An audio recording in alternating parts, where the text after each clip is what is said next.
IPL 2025 தொடரின் புள்ளி பட்டியலில் தற்போது பெரிய ட்விஸ்ட் ஏற்பட்டுள்ளது. இதே நிலைமை நீடித்தால் CSK அணியானது 4வது இடத்தை கூட பிடிக்க வாய்ப்புள்ளது. டெல்லி முதலிடத்தில் இருக்கிறது. அடுத்து குஜராத், RCB, பஞ்சாப் அணிகள் தங்களுக்குள் மாறி மாறி மோதிக்கொள்ள உள்ளதால் அடுத்த 3 லீக் போட்டிகளுக்கு பிறகு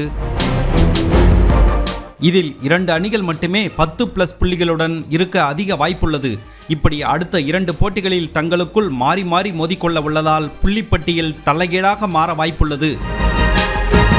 சென்னை சூப்பர் கிங்ஸ் அணி அடுத்த 3 லீக் போட்டியில் ஹாட்ரிக் வெற்றிகளை பெற்றுவிட்டால் 10 போட்டிகளில் 5 வெற்றிகளை பெற்று புள்ளிப்பட்டியலில் 4வது இடத்துக்கு சுலபமாக முன்னேற முடியும் என கருதப்படுகிறது. ஒருவேளை CSK அடுத்த 3 போட்டிகளில் ஒரு தோல்வியை சந்தித்தாலும் பிளே ஆஃப் வாய்ப்பு மிகவும் கடினமாக மாறிவிடும். மேலும் இந்த 3 போட்டிகளில் 2 பெரிய வெற்றிகளையும் பெற்றாக வேண்டிய நெருக்கடியில் இருக்கிறது CSK.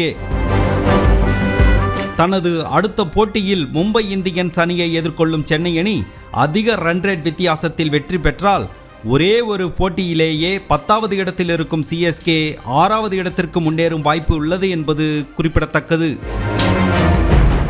இந்த சூழலில் ரோஹித் சர்மா அளித்த பேட்டியில் தோனி கேப்டனாக பல போட்டிகளில் வெற்றியடைந்துள்ளார். அவருக்கு எதிராக விளையாடும் போது ரிலாக்ஸாக இருக்க முடியாது. தோனி போட்டியை எளிதில் விட்டு கொடுக்க மாட்டார். எனவே கவனமுடன் இருக்க வேண்டும் என்று அவர் கூறியுள்ளார்.